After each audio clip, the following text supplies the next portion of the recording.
The net is Sam Ersson's right now. I gotta believe. I mean, it's not Cal Petersen. Yeah, so how do you think they're gonna handle? Is Cal Petersen gonna play back-to-backs and that's it? Do you think that's how they're gonna handle this? I think he's gonna get the Brian Elliott treatment, the as few games as possible. The Brian Elliott in Tampa treatment. Yes. Okay. Where it's we got Vasilevsky.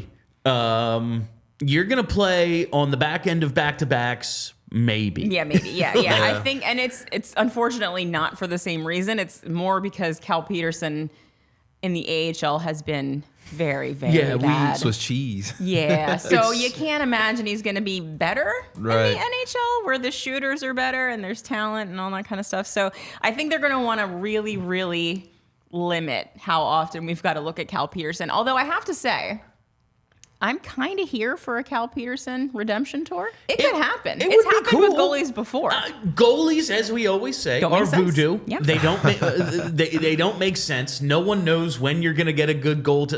You in the playoffs, you need elite goaltending, but often get it from it's just a couple weeks of Jordan Bennington. It's not the elite goalie that, yes, Patrick Waugh goes off, Marty Brodeur. It's Michael Leighton getting you to the cup final. Or a Michael Leighton, Brian Boucher tandem where one just keeps getting hurt and then the other comes in and gets hurt and it's, perfect. The other one's back. It's shit like that, but you need the elite goaltending to make the run. I don't know if we can call what the Flyers have an elite tandem by any means. I think it'll be 70-30 because of what you guys are kind of discussing. We all know what Cal Petersen is. And also we are trying to find out exactly what we do have in Sam Ersson. So I think it's going to be more of 70-30. But it does raise the question about if, God forbid, as we knock on wood, something does happen to Ersson, whether it be health or mental, what do you have after that? No, and that's they're going to run him out there a lot. Right. Also, that's a real good... Why does basically every team in the league employ some sort of tandem outside of, teams with Vasilevsky and teams with UC Saros? Unless you have one of those dudes. Yeah. It's because it's a good way to get hurt. Playing a ton. Yeah. We're just, worn down, and you're not at your best for... if you're 85%... you're just not as good as you are when you have that full rest. And we started to see Sam Ersson really play well, and then he started to get more time. They were going every other game. Now the net is his. And, to your point, I just looked... Not good. 890 save percentage for Cal Petersen in the AHL. Not to be outdone, your boy Felix Sandstrom, 878. It's not going great down there.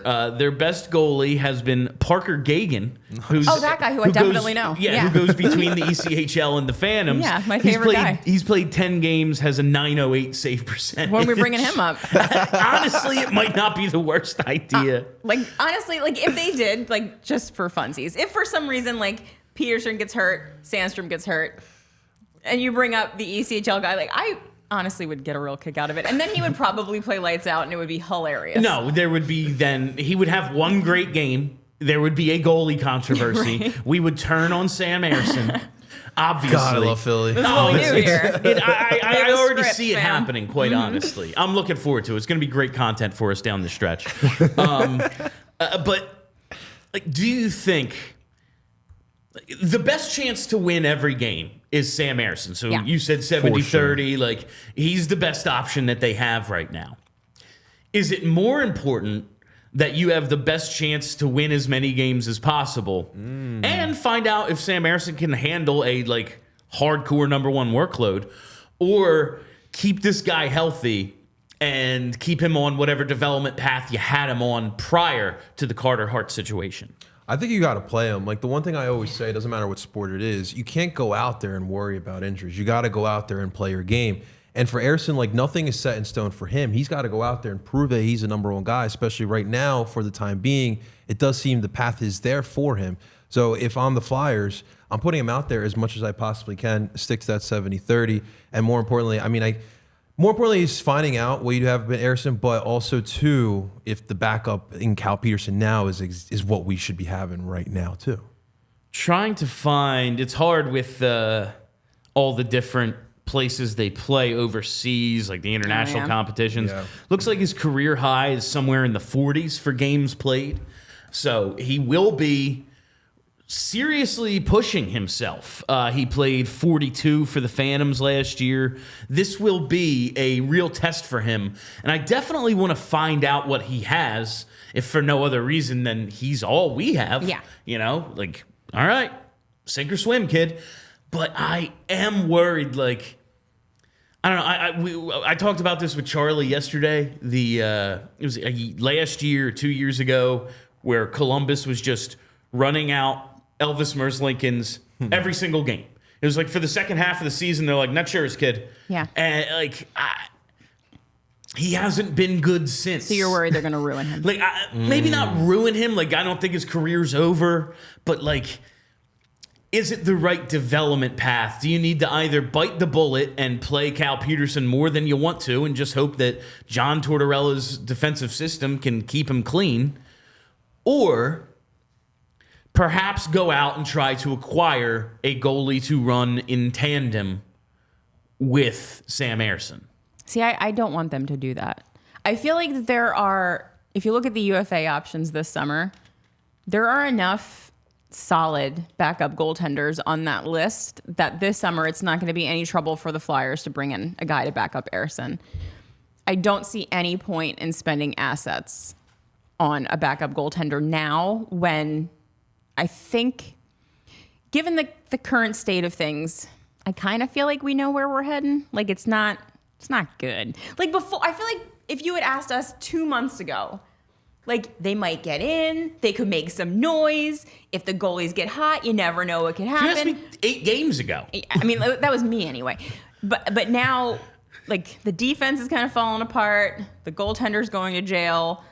Ersson doesn't seem to be as good playing all of these games. It's just, the situation's kind of falling apart. And it kind of doesn't matter because the front office seems to have been on the same path the whole time. Like, they were working the rebuild the entire time. Tortorella and the players were going win. And they were getting some stuff done. And I'm sure they're going to keep trying to go win, which is why they're probably going to play Ersson all the time. And while I agree it's probably going to be rough for him, and at some point he's probably going to look like absolute shit because he gets so worn down, but you have to push him to see what he is, because at this point, he's our number one goaltender. Like, that's what we got. So we have to see, is this guy going to be able to backstop this team in 2 to 3 years when they're supposed to be good? Or do we have to spend the next 2 to 3 years trying to find somebody or hoping one of the Russians can come or whatever? They got to find out what they got. And there's really only one way to do that, and that's just running him into the ground. It's literally like the like that meme, like the dog. Everything's fine, but the house is burning right behind them. Yeah. I like, for me personally, I think you gotta go with what you have in Cal Petersen or Felix Sandstrom if that's the case as well. So because like I just look around, I just don't see better options. Now, one avenue possibly is you do have some defensemen who could be possibly moved at the deadline. Could a goalie, obviously you're not going to get like a solidified backup goaltender like you're probably going to find in free agency, but you can find a body in there that can compete in there and can be thrown into like, you know, a little side piece of the package there with one of these defensemen. I guess that could happen. Got to get picks. It would be, I would agree. Like, I would hate to, that's in terms of the giving up assets thing. I'd almost rather trade for a guy than like take away from the return of hopefully whatever they get for Nick Seeler or whatever. Right. I will ask, though, like, I think it's vitally important for the rebuild, quite honestly. They don't have to make the playoffs, but I think them not just going in the tank and playing fake games in March and April, like we've seen the last couple of years where the games are just inconsequential. Right. Like, I don't think anyone, like, gets better in that because it's, like, these are exhibition games. No one's... it's just fake. It's fake games. Yeah. I don't think anyone gets any better than that. I think if they're playing meaningful games, that is experience. That makes the first half of this season 100. And not tanking worth it. Yeah. Because of that, I think almost, you know how it's, well, we might not have, you know, the full sale at the deadline because, you know, we owe it to the players in the room to let them see it through and all that shit we always hear. Do you almost owe it to the guys, though? Like, they worked their asses off to be in this position, and now you're handicapping them a little bit. No, they have to tighten their shit up in front of their goaltenders, what they need to do, because the last 5 games, the entire team defensively has looked like garbage. That's when you look at Ersson's numbers, you're like, oh my God, he's shit now. It's like, no, actually, he's playing all right. Yeah. Like, He hasn't been his best. No. But he's been fine. Like, you can win with a goalie playing this way. It's just like every chance is, oh yeah, it's Mikko Rantanen alone in the top of the circle. Like, what do you think happened? Right. Like, oh, one-timer over the glove. Like, yeah. Yep. So It's tough. I have a couple of names that I think some are more interesting than others. Oh boy. Like the first one, this is someone on Twitter asked me, like, UC Saros, like $5 million through next season. No, I don't think they're going out and getting UC Saros if he's available. No, ma'am. John Gibson, $6.4 million for 3 more seasons. Why would you do such a thing? I'm just naming guys All who right. are on the last. Those are guys. Yeah. The guys who are on the last TSN trade bait list that I could find. Okay. Or maybe this was the Athletic one, Chris Johnston. I think it was the Athletic's Chris Johnston. It was from like a month ago. So those are the 2 that just aren't happening. I might be interested in Antti Ranta. I saw today Freddie Anderson's coming back for Carolina soon, so they might have a little bit of a log jam in net. They haven't been able to buy a save all season. Doesn't bode well, but Antti Ranta is what he is. He's an NHL backup. He's been a solid backup. He's on a $1.5 million deal that is expiring after the season, so there's no financial commitment, no term commitment. Something like that could make some sense. How much better is he than Cal Petersen? He's adequate. He beat us for a cup. No, that was Antti Niemi. Never mind. Yeah, it was the other one. What Strike is that from the record. The point of it's okay. I forgot Mark Recchi was in the Hall of Fame, so it's fine. These things happen. I convinced myself. I was like, oh, he must not be. I thought he got in. No, I'm just real dumb. Because I remember us talking about they always retire guys' numbers when they get in the Hall, and I was like, oh no. They didn't. I think what saved the Flyers is which number do you retire? Exactly. Like, does Mark Recchi get 2 numbers? Absolutely the fuck like, that's not. Fucking, what is he, Kobe? Like, that's ridiculous. Okay, so All right, go on with your other point. I don't know what's gained, really, by trading for Ranta when you can simply sign him in the summertime. That's fair. I guess just the saving of the final 32 games of this season, however, now is... Saving it from what? Is the asset you give up like worth the 15 games he's going to get in, let's call it, you know? No. Probably not, right? Especially with what goaltending is around the league. Like, there might actually be suitors for some of these guys. It might not just be like, here's a 4th next year. Yeah. It might actually be something not substantial, but more than you want to surrender for a position that is voodoo, like we said. Yeah. I mean, I think Kelly is spot on right here. I think at the end of the day, it doesn't matter who's the backup goaltender. In general, whoever's in front of that goaltender has to play better. And that was the concern heading into this break now. We're hoping once we get out, these guys are fresh and they're playing much better. But it really doesn't matter who's that backup goaltender if the play is not better. And yeah, I mean, cool. You go after an Antti Ranta, but I don't think like that is like a player like the goaltender like that is not going to help down the line here, I feel like. Capo Kakkonen out in San Jose. He's a little bit more expensive, $2.75 million. He showed up on the trade bait list. The guy who I think is actually kind of interesting here, Jake Allen. Okay. $3.85 million, so it's a little expensive, but it's Montreal. Maybe you get them to cover some money through next season. So now you're set. You have that veteran that you can put in a tandem with Sam Ersson, and it's only 1 more year. You got to assume that if Kolosov comes over, he's not going right to the NHL, is he? Like, that would be surprising. It would be. And I guess you could always buy out Jake Allen. I mean, it's Jake Allen. You can trade him. Probably. Like, everyone always wants a Jake Allen. Everyone always needs a goaltender heading into the playoffs, really. So, like, I don't think it would be... Depending on what you have to give up for any of these guys. Like, I'd rather pay Jake Allen and get a more solidified, steady guy that I think I can count on, but also, like, doesn't need the net.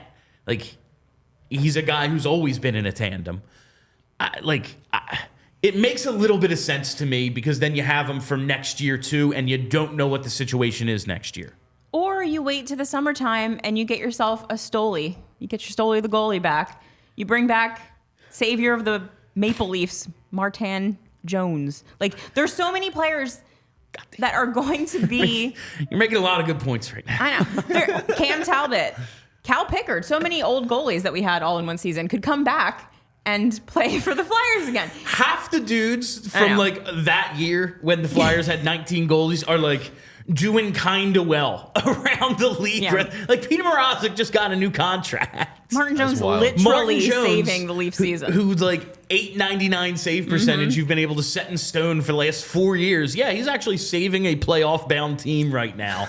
And that's like, yes, Sergei Bobrovsky got hot and took the Panthers to the Eastern Conference Final. If they don't have Alex Lyon for the end of that regular season, they probably don't make the playoffs. Like, it's just, okay, so I just don't think that the success that this team has had this season has not really hinged on the goaltenders. Have they been playing well? Yes. But I can't think of like any stretch of games where I'm like, wow, they would have lost 3 of 5 if the goalies weren't lights out. Like, it's been a team effort. And the team has fallen apart for whatever reason. Charlie mentioned before that they're probably hurt more than we know.